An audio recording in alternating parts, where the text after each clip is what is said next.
어제 YTN이 보도한 대로 박덕흠 의원이 국회 국토위뿐만 아니라 새로 옮긴 환노위 피감기관 공사와도 관련 있는 것으로 확인되면서 이해 충돌을 원칙적으로 막아야 한다는 목소리가 더욱 커지고 있습니다.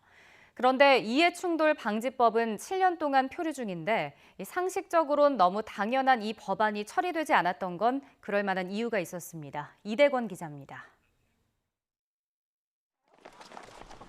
박덕흠 의원은 이해충돌 논란이 커지자 이달 초 국회 국토위에서 환노위로 자리를 옮겼습니다. 저는 이정 활동을 하는 동안에 단 한 번도 개인의 사리 사욕을 위해서 제 권한을 사용한 적이 없다는 말씀을 드리고, 그렇지만 또 동료 의원들 또 더 이상 우리 당이 부담을 지울 수 없다는 그런 생각이 들어서. 그런데 YTN 취재 결과 박 의원이 설립한 건설회사가 환노위 피감기관 공사도 수주했던 사실이 드러났습니다. 상임위만 옮기는 건 한계가 명확하다는 지적이 그래서 나옵니다.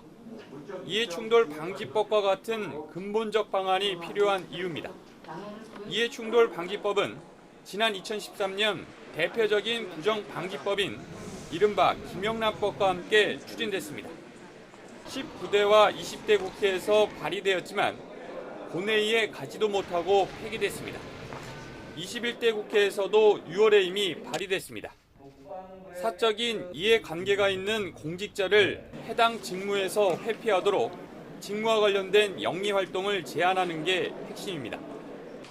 6월 발의 이후 잠잠하다가 박덕흠 의원과 삼성 관련 윤창현 의원, 그리고 남북 경협 테마주 관련 김홍걸 의원 의혹이 잇따라 불거지면서 최근 집중 거론되기 시작했습니다. 하지만 과연 이번 국회에서는 처리될까에 대한 우려의 시선은 여전합니다. 7년 동안 표류했던 이유가 결국 국회의원 스스로가 이해충돌 가능성을 전혀 배제하지 못하기 때문입니다. 내가 꼭 지금 이해충돌 상황이어서가 아니라 나도 나중에 이런 거 혹시 걸릴 수 있지 않나라는 이제 우려가 생기는 거예요.